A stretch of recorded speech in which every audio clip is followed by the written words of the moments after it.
بسم اللہ الرحمن الرحیم۔ السلام علیکم ڈیئر کیڈٹس۔ آج کا ہمارا موضوع حروف کے بیان کے حوالے سے ہے۔ ایف اے انٹرمیڈیٹ لیول کے اردو کے نصاب میں 20 نمبر کے MCQs پوچھے جاتے ہیں اور 5 نمبر ان میں سے یہ حروف کے بیان کے حوالے سے MCQs میں پوچھے جاتے ہیں۔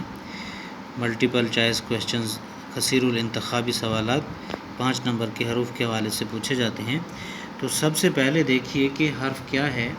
ایسا کلمہ جو تنہا کوئی واضح معنی نہ دے جبکہ جملے میں آ کر اس کے مطلب کو واضح مکمل کر دے، جیسے گلاس میں پانی ہے، احمد کالج میں پڑھتا ہے، امجد نے ناصر کو مارا، میں نے لیکچر دیا وغیرہ مختلف جملے۔ تو ان جملوں میں نے، کو اور سے جو ہیں وہ کیا ہیں؟ حروف ہیں، اور اگر ان حروف کو جملوں میں سے نکال دیں تو یہ جملے نہیں بلکہ حروف کا مجموعہ ہی قرار پائیں گے۔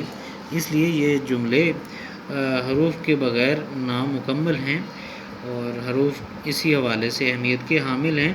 باقی جو حروف ہیں ان کے آگے جو تفصیلات ہیں وہ بھی ملاحظہ کریں۔ دیکھیے، حروف جار وہ حروف ہیں جو اسم کو دوسرے اسم کے ساتھ اور فاعل کو فعل کے ساتھ ملاتے ہیں۔ وہ یہ ہیں: میں، سے، تک، اوپر، نیچے، باہر، درمیان وغیرہ۔ اور ان کے بعد حروف جار کے بعد حروف علت ہیں۔ حروف جار کے بعد حروف علت وہ حروف ہیں جو کسی بات کے سبب یا وجہ کو ظاہر کریں، جیسے تاکہ، لہٰذا وغیرہ۔ تو یہ حروف علت کہلاتے ہیں۔ حروف علت کے بعد حروف عطف ہیں، تو آگے ان پہ بات کرتے ہیں کہ ان کی باقی جو ڈیٹیلز ہیں وہ دیکھیے۔ اس کے بعد حروف عطف دیکھیے۔ حروف عطف وہ حروف ہیں جو دو اسموں، دو فعلوں اور دو جملوں کو آپس میں ملائیں، حروف عطف کہلاتے ہیں، جیسے واو، اور، کر کے، پھر وغیرہ۔ مثلا شام و سحر، دن اور رات، وہ آیا پھر چلا گیا وغیرہ۔ اس کے بعد حروف شرط و جزا ہیں۔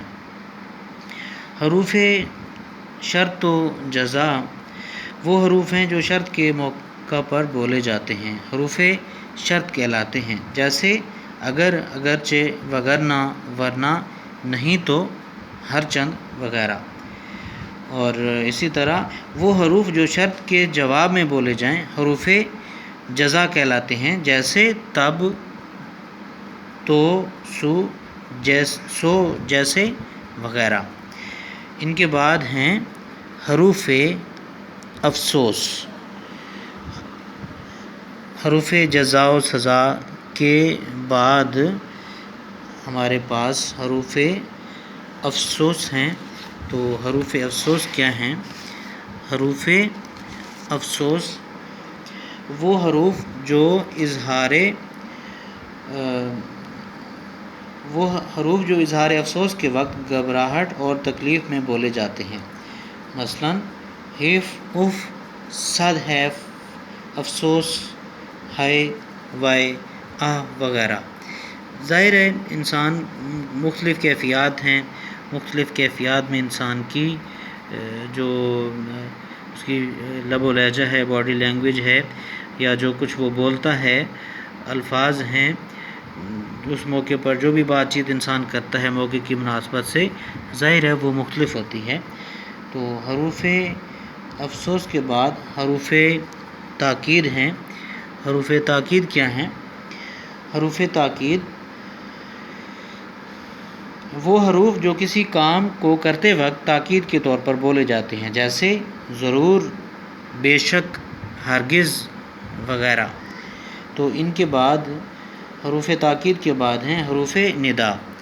حروف ندا یعنی کہ ندا پکارنے کے لیے، بلانے کے لیے بھی جو ہیں یہی الفاظ استعمال ہوتے ہیں۔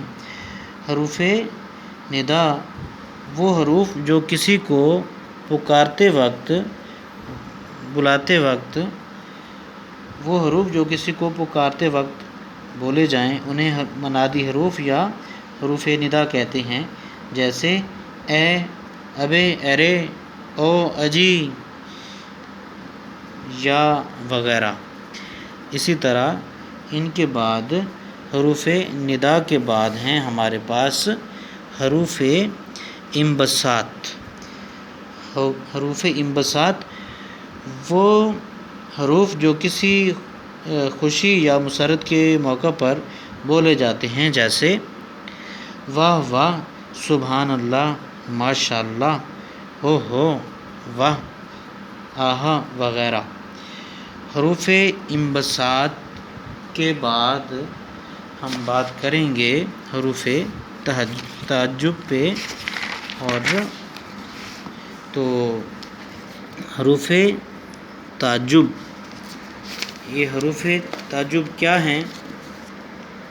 دیکھیے، تعجب وہ حروف جو کسی عجیب چیز کو دیکھنے کے بعد حیرت کے اظہار کے طور پر بولے جاتے ہیں، جیسے اللہ اللہ، اللہ اکبر، واہ رے، کیا وغیرہ۔ اسی طرح ان کے بعد ہیں حروف اعجاب۔ حروف اعجاب کیا ہیں؟ وہ حروف ہیں جو کسی سوال کے جواب یا کسی کے کچھ پوچھنے پر جواب کے طور پر بولے جاتے ہیں، جیسے جی جی، جی ہاں، اچھا، بہت اچھا، واقعی، ٹھیک، درست، کیوں نہیں، بالکل، بجا وغیرہ۔ حروف اعجاب کے بعد حروف بیان، وہ حروف جو کسی بات کی وضاحت کرنے کے لیے دو جملوں کے درمیان بولے یا لکھے جائیں، جیسے کہ، تاکہ، مبادا وغیرہ۔ حروف بیان کے بعد ہمارے پاس حروف نفی ہیں۔ حروف نفی کیا ہیں؟ وہ حروف ہیں جو انکار کے معنوں میں استعمال ہوں، جیسے نہیں، نہیں، مت، نہیں تو وغیرہ۔ اور ان کے بعد ہمارے پاس ہیں حروف تحسین۔ حروف تحسین کیا ہیں؟ حروف تحسین وہ حروف جو کسی کی تعریف کرنے میں اور اس کی کارگزاری پر شاباش دینے کے لیے بولے جاتے ہیں، جیسے سبحان اللہ، مرحبا، جزاک اللہ، زندہ باد، اور کیا کہنے وغیرہ۔ اس کے بعد ان حروف تحسین کے بعد ہیں حروف نفرت۔ یہ حروف نفرت، لعنت اور پھٹکار کے موقع پر بولے جاتے ہیں، جیسے توف، دور دور، پھٹکار، لعنت وغیرہ۔ ان کے بعد حروف استفہام ہیں۔ حروف استفہام یہ حروف کسی سے سوال کرنے اور کچھ پوچھنے کے موقع پر بولے جاتے ہیں، جیسے کیا، کیسے، کیوں، کب، کس واسطے، کس لیے وغیرہ۔ تو ڈیئر کیڈٹس، یہ چند حروف کا جو استعمال ہے اور آگے ان کی مثالیں بھی آپ کے گوش گزار کی ہیں، تو امید کرتا ہوں آپ یہ بخوبی انہیں سمجھ چکے ہوں گے۔ پھر بھی اگر کوئی کویشچن ہے، کوئی ڈاؤٹ ہے، تو آپ واٹس ایپ میں اس گروپ میں جو ہے آپ پوچھ سکتے ہیں، اور کوئی بھی کویشچن، کوئی بھی ڈاؤٹ، آپ اگر کوئی بھی کنفیوژن ہے تو لازمی جو ہے وہ آپ کو پوچھنا چاہیے، آپ کو بات کرنی چاہیے۔ اور باقی جو ہے میں امید کرتا ہوں یہ چیزیں جو ہیں وہ مثالوں کے ساتھ آپ کے سامنے پیش کی ہیں، گوش گزار کی ہیں، اور امید کرتا ہوں کہ آپ ان سے بحسن خوبی ان سے آپ استفادہ کریں گے، اور آپ کو کوئی کنفیوژن میرے خیال میں جو ہے وہ نہیں ہونی چاہیے۔ باقی کوئی بھی جو ہے وہ آپ کا کوئی ایشو ہے، کوئی پرابلم ہے، تو آپ بغیر کسی جھجک کے آپ اپنے واٹس ایپ گروپ میں جو ہے کالج کا جو ہمارا گروپ ہے اس میں پوچھ سکتے ہیں۔ کوئی بھی کنفیوژن ہو اس حوالے سے، کوئی بھی ڈاؤٹ ہو، آپ پوچھ سکتے ہیں۔ میں امید کرتا ہوں آپ ان سے بخوبی استفادہ کریں گے، اور باقی جو ہے اس کے بعد نیکسٹ ٹاپک کے ساتھ پھر حاضر ہوں گے۔ تب تک اللہ حافظ۔